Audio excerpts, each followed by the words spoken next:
So guys, nandito tayo ngayon sa Penal Colony na kung saan matatagpuan dito sa bayan ng Sablayan, isa sa pinakamalaking prison dito sa Sablayan sa Occidental Mindoro. So pupunta tayo ngayon guys sa Aruyan Falls. So ito siya, yung Aruyan Falls. Ayan yung nakadrawing na yan. Ayan, Aruyan Falls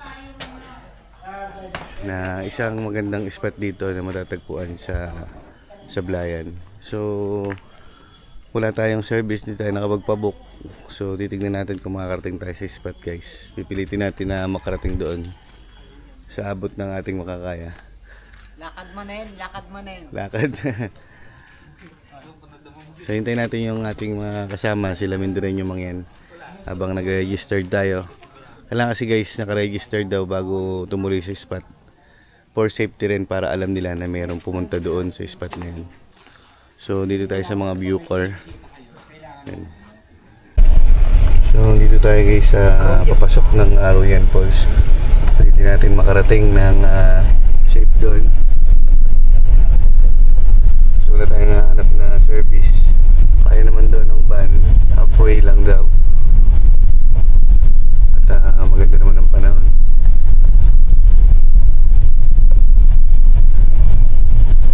So guys, dito na kami nagpark at hindi na daw kakayanin ng van for safety rin sa aming service na Mabalahaw. At dito kasi kahoy na yung dadaanan, pero kaya naman daw at inawat na lang kami nung isa sa bantay dito. Katakot isubok dito yung van. Kaya nga mahirap isubok yung van dito at kahoy ito. At nakakatakot din talaga. Buti inawat tayo na sinabi, doon na lang tayo magpark for safety. So papunta na tayo doon at maglalakad daw tayo guys ng mahigit isang oras dahil wala tayong naibok na service. At mararating din natin yan. Medyo may ulan na doon guys sa bandang bungad na pupuntahan natin. At mahamog na rin. May mga 15 minutes na rin tayo naglalakad. So okay lang, go lang. Grabe yung daan guys. Kailangan namin umilag sa mga putik dahil talagang malalim yung mga lubak. Makiraan po tayo. Ang basket. Anong masasabi mo Sir Tony? Bakit Aruyan ang tawag doon sa pupunta natin? Aruyan Falls. Masasabi ko lang kaya Aruyan siguro ang tawag dito kasi ang daan, mapapa-aruy ka. Grabe yung daan. Tapos malubak, maputik. At maulan na kasi ngayon. Naitala dun kay Arlene sa ano niya. So ayon kay AMM ay malapit na daw. Pero ang ganda guys ng ng tanawin. Yung mga puno doon na kalalaki. Walang bawas na lang. No, talaga napapangalagaan. So mamaya guys makikita natin to pag nagpalipad tayo ng drone kay Baldog. Sana wag na ulit pa Baldog. Ganda. Kahit na malilim at walang araw yung pawis natin at sa layo ng lakarin, talagang ramdam natin yung pagod. Ito yung guys yung aking sapatos. Oh, wala na. Ha? Saging. Kukuha ka? Oo, kuha tayo. Meron ba doon? Baka meron doon. So wala na. Ito na talaga ang kailangan daanan.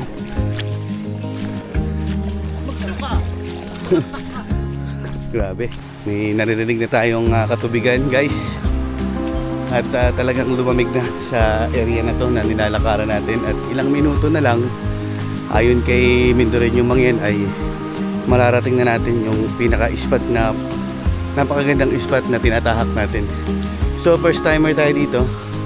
Ang unang nakapunta rito ay si Mindoreño mga yan. Napaka-supportive na vlogger sa ating channel.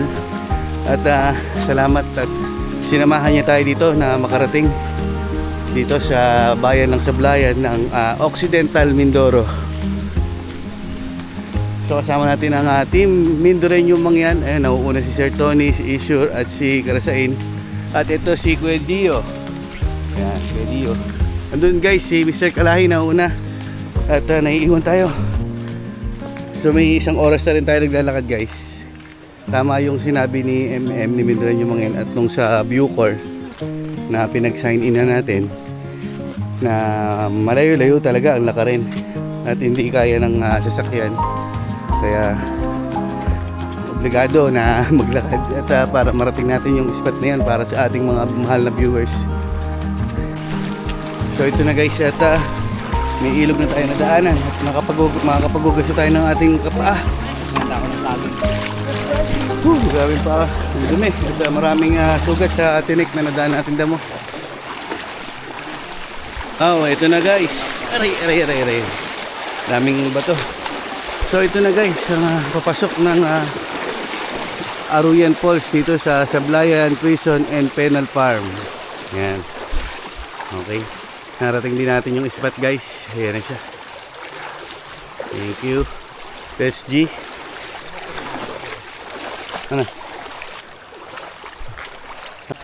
So talagang itong papasok ng Aruyan Falls na ito ay napapangalagaan at nakikita natin yung mga sign para siguro ito yung tanda para maging gabay papunta dun sa spot na pupuntahan natin guys. At napakaganda ng spot na ito. Nakikita ko lang to sa mga post ng ilang kaibigan natin vlogger na nakakarating dito. So, ang laki ng puno guys. Wow. Laki ng puno.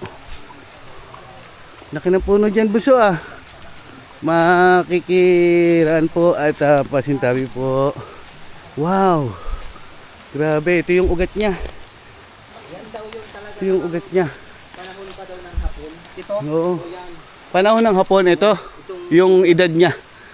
Sobrang tagal na. So World War 1, World War 2, ganun. World War II ata. Oo, World War 2. Grabe. Mas malaki pa sa tao. Ang laki. Mas malapad pa. Can you imagine? Meron ganito. Kalahi, ano ito? Wala yan. Tingnan mo. Di pa mo buso. Grabe, sobrang laki. Wow, wala pa.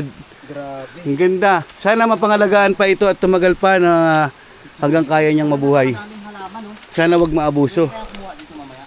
Pwede yan? Ay, hindi siguro kasi dadaan tayo sa ano eh. Ang ganda ng nature. Tapos may mga damo sa Ganda no? First time ko guys nakakita ng ganito kalaking sa ugat pa lang guys, panalo na. Ugat pa lang. Ito na yung pinakakatawan niya sa taas. Grabe. Nice. Galing talaga ng gawa ng Panginoon Diyos. At ang dami pang malalaking kakahuyan dito guys. Na napapangalagaan talaga ng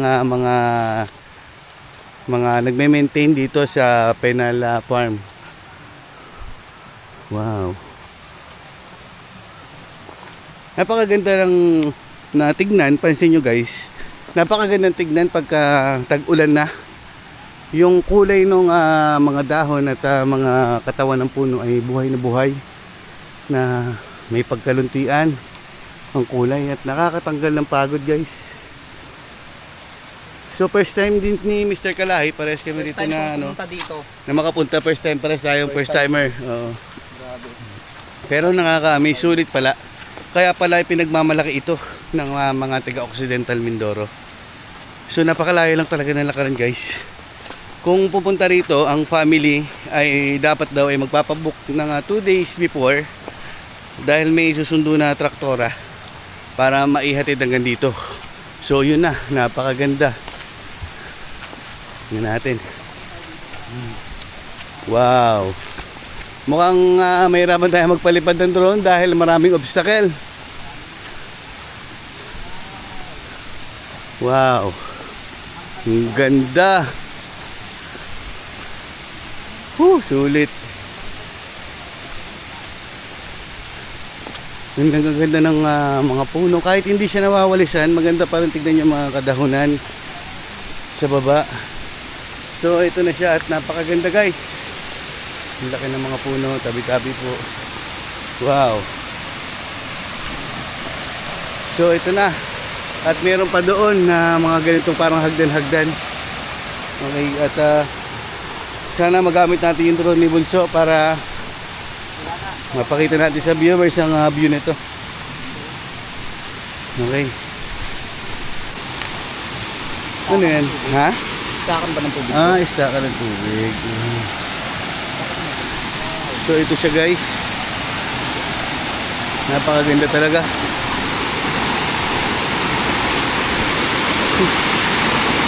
Madulas.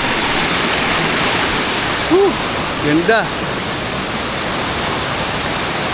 Medyo malabo pa siya guys dahil maraming dumanas na ulan na itong mga nakakaraang araw kahit hanggang kahapon ay may ulan. So punta pa tayo doon.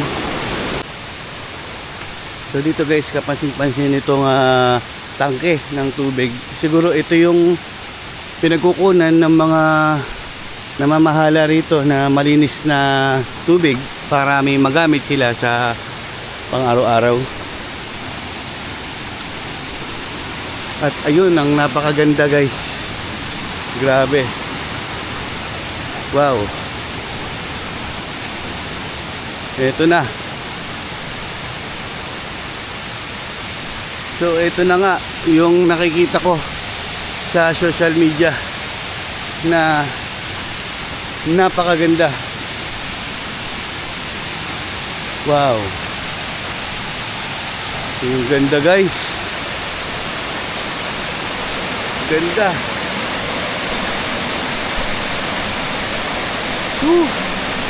Panalo. So nakapili na sila ng cottage yung ating tropa. At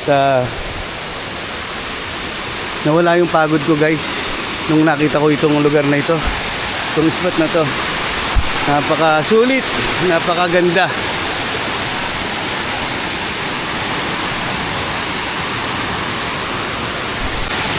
So ito yung malaking mga hagdan-hagdan na first time natin nakita sa buhay natin. Na nasaksihan pa natin ng rainy season kaya buhay na buhay yung kanyang mga katubigan. Ang gandang tignan guys. Talagang nakakatanggal ng pagod. Ano guys?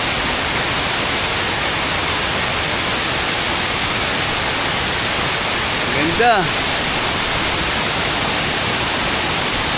So mamaya at hindi natin papalampasin na lumaligo dito. Lalo dun sa taas dun guys ay napakaganda at mukhang masarap maligo.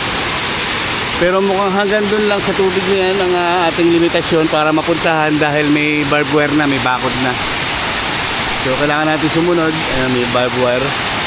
So kailangan natin sumunod sa mga patakaran ng penal farm. Ayan, napakaganda guys.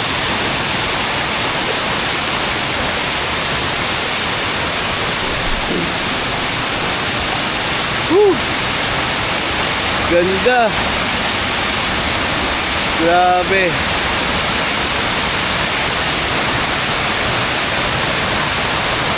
Ganda talaga. Sulit na sulit oh. Parang maganda rito kumain mamaya. Dito tayo pupesto sa ano na to. Mamaya. So dito guys, kahit na nakaupo tayo dito ay ramdam na ramdam natin yung kalikasan at yung mga naririnig lang natin ay yung mga agos ng tubig at napakagandang tanawin saan saan lumulusot at napakaganda hanggang doon pala meron pa. Grabe yun pa oh.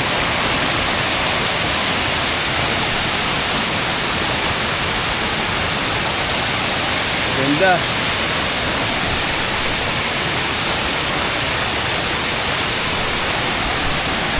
So guys, prepare na yung tropa sa food. Wow, lato. Sarap. Alam niyo yan guys, kung anong tawag dyan sa... Dito sa amin, ang tawag yan ay... Lato. Lato. So may mga dala na kami, nagdaan kami sa market ni Mindalan yung mga yan at Mr. Kalahi. At nagluluto na si Sir Tony ng dala-dala niyang isda kanina. Ito, yun. At yung dalawang kasama natin dito, si Isure at si Kuya Dio ay... Ayan, hotdog. So guys, ano dito, libre yung tubig guys. Libre. Unlimited. Unlimited Oo. tubig. Malinaw naman siya guys, yung bato lang niya medyo malumot kaya ganyan ang kulay. So hindi mawawala yung sa vlog natin lagi, yung Kape. kape. Talaga. Tignan nyo guys kami oh. Kami pala, sila pala, wala pala akong ginagawa. Kanya-kanya. Kanya-kanyang toka. Oh. Ginagalit Ang sarap din ang tingnan. Pagka ganitong abala, ang tropa sa paggayak ng ating foods. My favorite, ang kapeng mainit. So napakasarap guys magkape habang nandito tayo sa napakaraming katubigan. Ngayon habang nagluluto si Kuya Dio. Grabe guys yung pamamaraan ni Kalahi. Dahil wala kaming bang kahit kutsara, walang kutsilyo. So yun, kinamay naman nila yung pagputol sa gulay. Kamay-kamay lang. At ayan, nagkuha lang siya ng piraso ng styrofoam para mahalo yung aming Daming kape. gulay, 2 pirasong kamatis. Dalawa lang binili mo? Dalawa lang. Kasi pang ano lang pantuyo lang diba yan? Pang bagoong. Nakakatuwa guys kahit na survival kami dito. Napaka yung teamwork ng Team MM at Mr. Kalahi. Yan, nagsama-sama. Sama ang Kuya Joms. Nag-ihaw ng isda. Naglilinis ng isda si Karasain. Deliver tayo guys ng ating pagkain. At doon tayo kakain sa gitna ng katubigan. At para mas ma-feel natin yung kalikasan. Yan o. Sarap. So nakatapos na makaluto ang tropa. Kakain na tayo guys. Yeah. Oh ha, ang ganda ng presentation. Yan ano po pala nyo? Ito po yung order nyo. Thank you po, nakabilao pa guys. Resibo na ba? Maya pa. Bigas na lang. Sarap guys oh. Harap, meron kaming May sausawan na bagoong, toyo, kamatis, kumpleto, may isda. May lato. So dito tayo kakain sa harap. Pagkasarap. So naka-float yung ating may mga isda. Ang gagawin natin, bibigyan muna natin ng alay. Oh, atang. Yung mga naninirahan dito sa gitna. Doon nga sa puno. Ayun. Yan, may atang tayo para sa mga hindi natin nakikita. Ganda guys. So guys, mukhang abutan kami ng ulan bago kumain at kumulimlim na. So kain na tayo. Baka maging sinigang yung ating pagkain. Thank you Lord sa pagkain. Maraming salamat po Panginoon sa araw-araw na biyaya. Ayun. Amen. Sarap.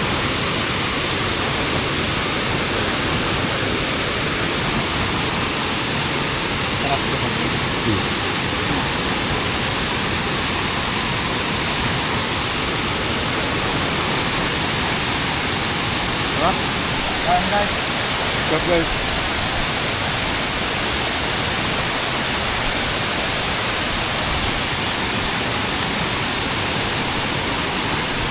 wala kaming selfie. Wala pang yan. Kain tayo guys.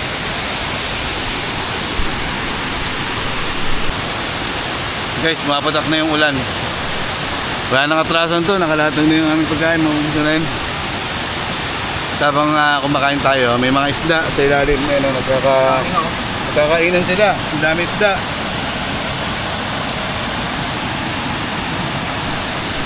Nakakatuwa. Taob guys yung pagkain at sakto, muulan na rin. Talagang busog, dami na kain.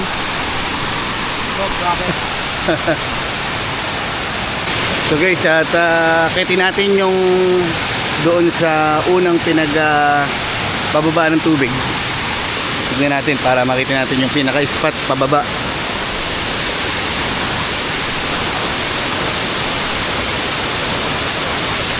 Ganda oh.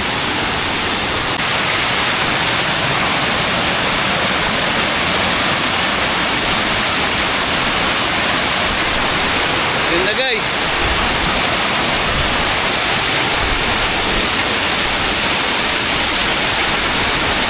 Yeah.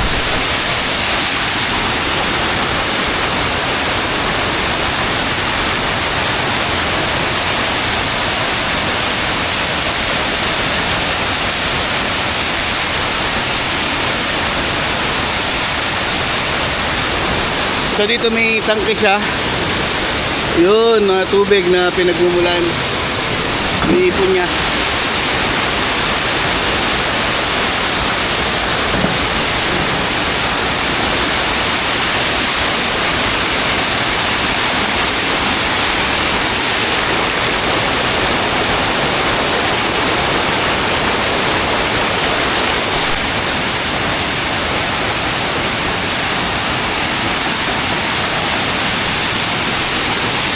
Ganda. Ganda rito guys.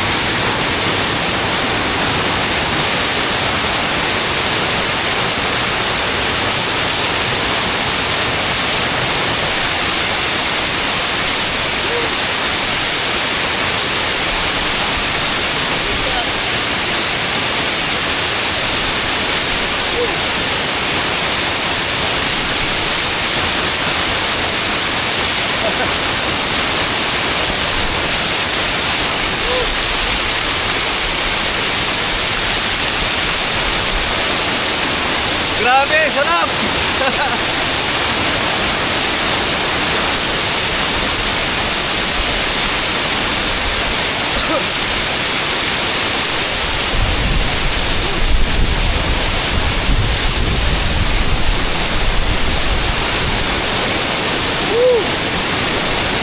Dami pala dito.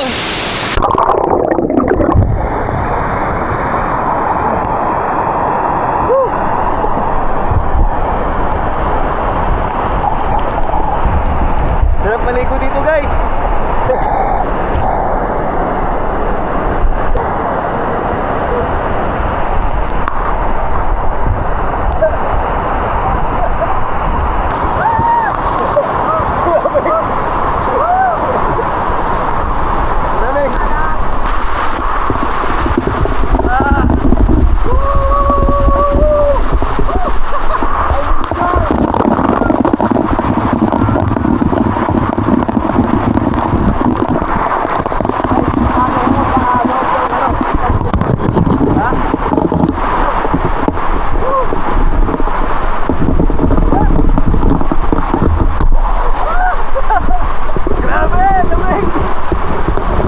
Ayan na sila guys, yung mga tropa nagliguan na rin.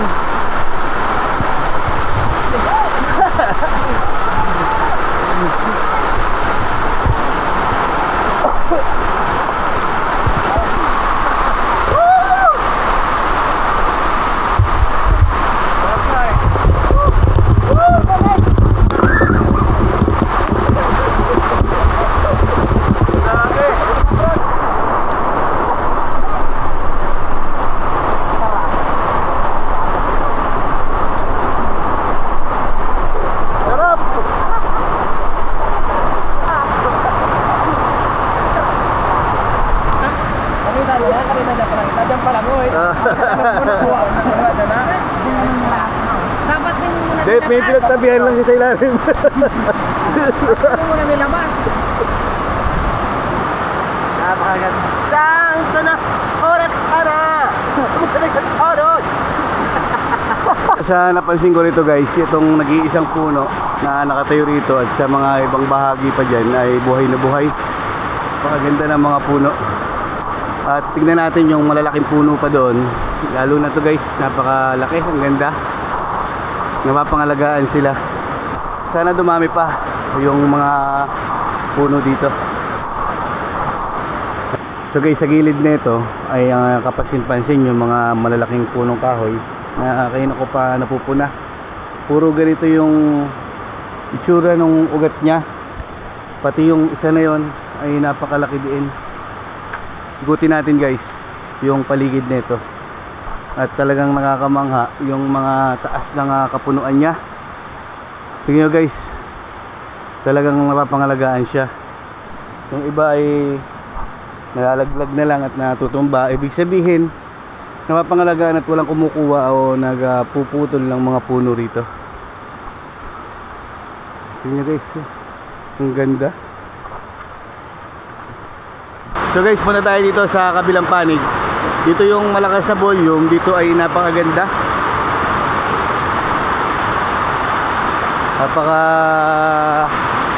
Napakaganda sa paningin. Talagang busog na busog ang ating mata guys.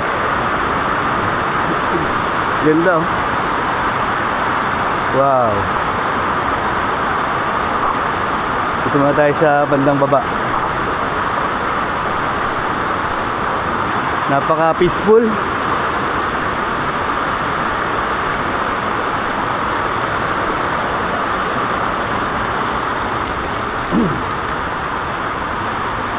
Ayan oh. Ganda guys. Guys sa bandang taas.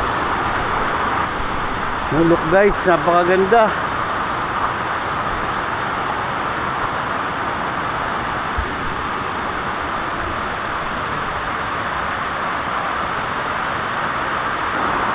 So pag dito ka sa taas, nakikita mo yung kagandahan ng Malaparaiso guys. Na ganda ng bawat hagdan-hagdan na ito. So yung kahoy ay parang nagkabato na rin. Ito yung kahoy na binalutan na rin ng parang ano, parang nakikita natin sa kuweba, yung stalagmite na gawa ng tubig kaya tumitigas. Kahit saan ka tumingin ay napakaganda.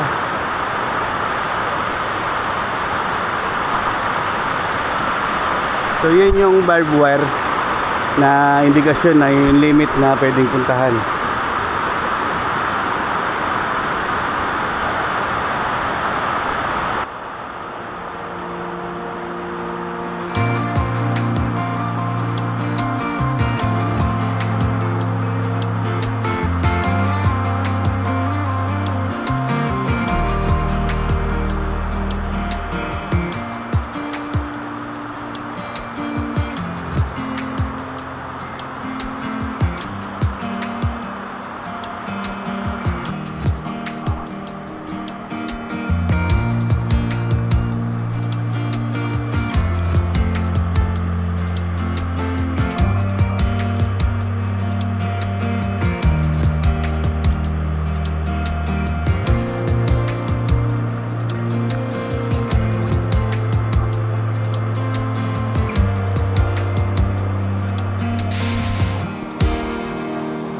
So guys, pauwi na kami.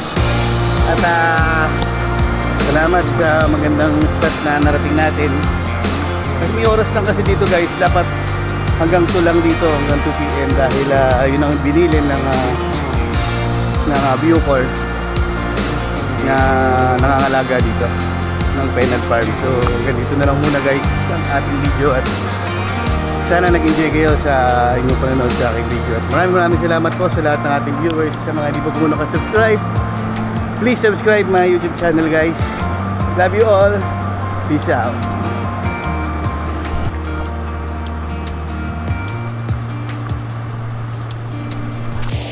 So guys, inabot na kami ng ulan. At bago pa lang kami naglalakad, may halos 1 oras pa na lakarin. Lakas ng ulan. Pero okay na rin sa amin to dahil basa na rin naman kami. Doon na kami magbibihis sa sasakyan. At para enjoy na lang natin yung ulan.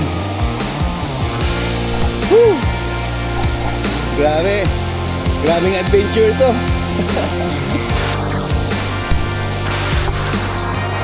May padahon-dahon pa kayo nalalaman ha. Enjoy guys ang paglalakad. Lumakas talaga yung ulan. Sobrang lawak ng ulan. Ayun na pa kami naglalakad pero parang malapit-lapit na rin kami guys sa pinag-parkingan natin. Ito din yung iba kasama, nagka-hiwalay-hiwalay na kami. At dahil naagapan namin yung mga dala naming gadget na pwedeng masira pag nabasa. Grabe yung ulan. Ito yung mayaman na ulan guys na matagal tumigil. Pag-ulan na talaga.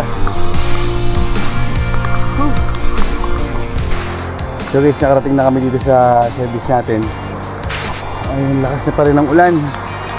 So salamat pa rin at nakarating kami ng safe kahit na maulan at masakit man sa katawan. Mga tropa, sakit na rin ng katawan sa paglalakad dahil basa.